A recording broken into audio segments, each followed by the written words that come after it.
Makakausap po natin, sorry, bagay po natin panatuntunan ngayon po umagang ito na Miyerkules, siya po chairman ng Department of Political Science, University of Santo Tomas at past president po ng Philippine Political Science Association, si Professor Dr. Dennis Coronacion. Prof. Dennis, kumusta ka na? Magandang umaga, si Orly Tinida dito sa Radyo na TV ba. Good morning po.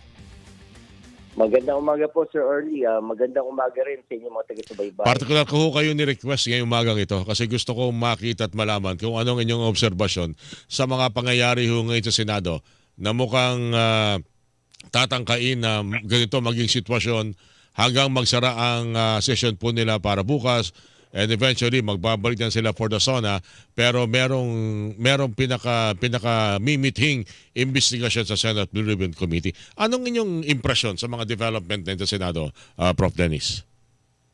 Well, ano po, no, hindi maganda kasi patuloy na lumalala yung, yung hidwaan sa pagitan ng mayorya at saka ng minority blocks. At naapektuhan yung kanilang trabaho. Tama kayo dyan, ilang araw na nga lang. Tapos ang susunod na session na yung sa SONA na ng Pangulo.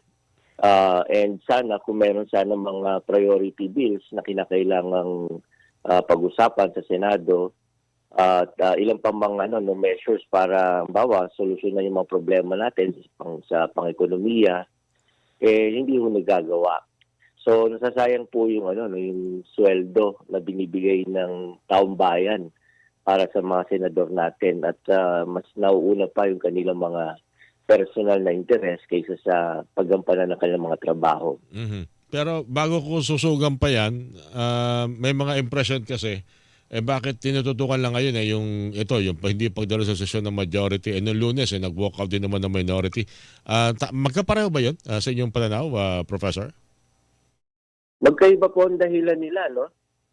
Yung sa minority na walkout, patungkol po ito dun sa pagpupumilit ng mayorya na isulong yung pag-amyenda ng Senate rules. Mm-hmm. Na kung saan pag natuloy yun, mapapayagang magkaroon ng electronic voting o teleconferencing, tapos pwede bumoto yung mga hindi physically present sa session.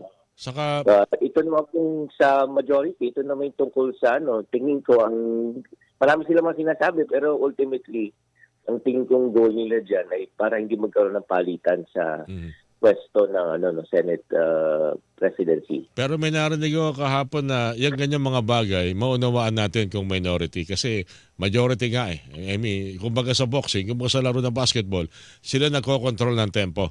Pero paano mo makokontrol kung wala nga naman sa sesyon, sa plenaryo? Professor Dennis, ano po?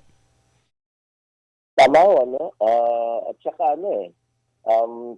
kung in principle, pag minority, halos sumusunod na lang sila sa kagustuhan. Tama po. Wala silang magagawa. Oo, kasi numbers game rin yan, paramihan yan. Kaya nga lang, since itong mga sunod-sunod na araw, nakikita nila na pabawas itong mayorya.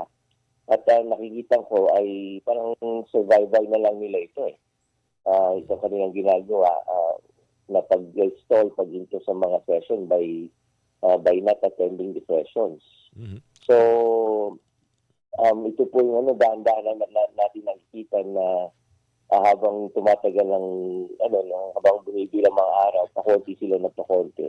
At inasampan nila na may ilan pa sa kanila na mababawa. So, kumaga they're trying to prevent something.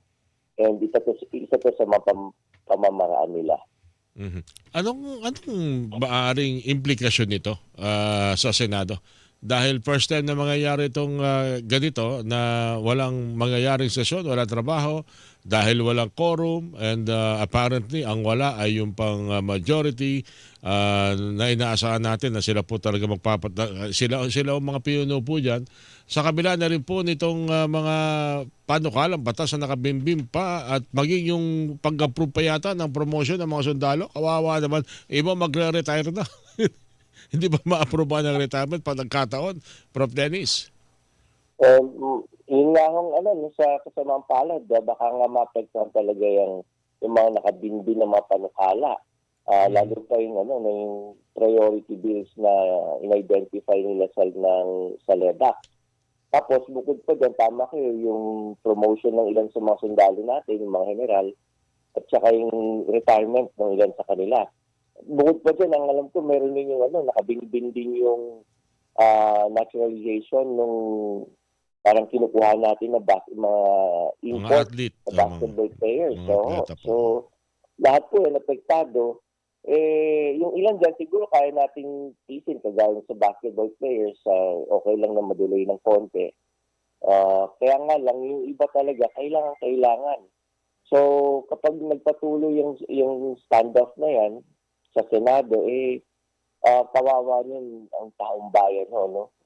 Tayo talaga ang magkasuffer. Mhm. Ano kaya magiging impresyon? Ako at siguro ilan sa ating mga taga-subaybay, interesado sa kung ano pang pwedeng malaman natin, mapiga natin tungkol sa flood control scandal. Pero ano kaya magiging impresyon sa kabila ng ganitong pangyayari sa plenaryo? Meron paninig ang Senate Blue Ribbon Subcommittee bukas. Anong basa niyo doon, Prof. Dennis?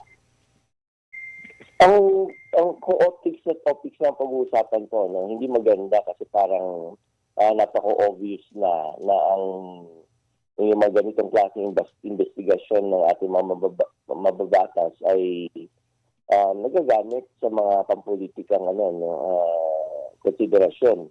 Mhm.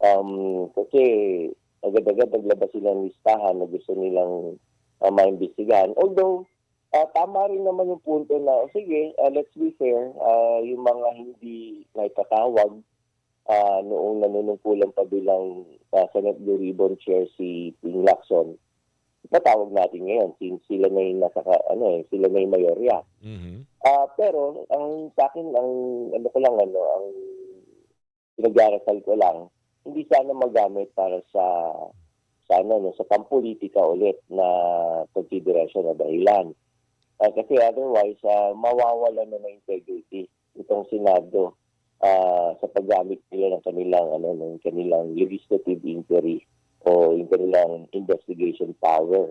Isipin ng mga tao, ano lang to kaya lang sila nagpapatuloy ng investigasyon sa Senate Ribbon Committee upang magamit nga yan para sa kanilang political agenda. So, mawawala ng tiwala yung mga tao. Aha. At soon after, hindi na sila manonood o makikinig sa mga investigasyon na yan. Ibig sabihin, Prof. Dennis, correct me if I'm wrong, although alam natin na maraming hamon pa rin sa pangyayari ngayon sa Senado para maging normal o tumakbo ng maayos ang sesyon ng Senado, parang ang binabanggit ninyo sa kabila ng pangyayari na yan, na ilang araw na walang sesyon dahil wala ang majority, tapos itutuloy ang pagdinig ng Senate Blue Ribbon Subcommittee, hindi magiging maganda ang optics o ang tingin o ang impresyon sa Senado pag nangyari yung gano'n. Tama ba, Prof. Dennis? Tama po, Sir Orly. No? Kasi kahit anong ganda ng hangarin ng mayorya, kung ipipilit nila yung investigation sa Blue Ribbon Committee, pero binoboycott naman nila yung plenary session, ay hindi maganda. Parang, kasi yan na na-create na impression simula nung naupo yung itong mayorya under the leadership of Senate President Alan Peter Cayetano. Parang very aggressive sila sa pag-pursue ng kanilang mga political agenda. Kaya tuloy, humantong na minsan doon sa walkout ng minority kasi nga feeling nila ng minority talaga namang napaka-agresibo to the point na willing silang gawin kahit baliwalain na yung mga Senate rules. So, ganun rin po dito, no? Ganun din ang impression na mabubuo sa publiko na parang napaka-agresibo naman. Gusto magkaroon ng Senate Blue Ribbon investigation pero ayaw ma-attend sa plenary. So, paano kaya yun? Alright. Anyway, Prof. Dennis, ako nagpapasalamat sa iyong pagtawag pagtanggap sa maaga namin tawag ngayong Miyerkules ito. So, ulitin, sir, and good morning po sa inyo. Maraming salamat, Prof. Dennis. Maraming salamat din po. Chairperson po ng Department of Political Science sa UST, si Professor Dr. Dennis Coronacion, mga kapuso, ang inyo pong napakinggan.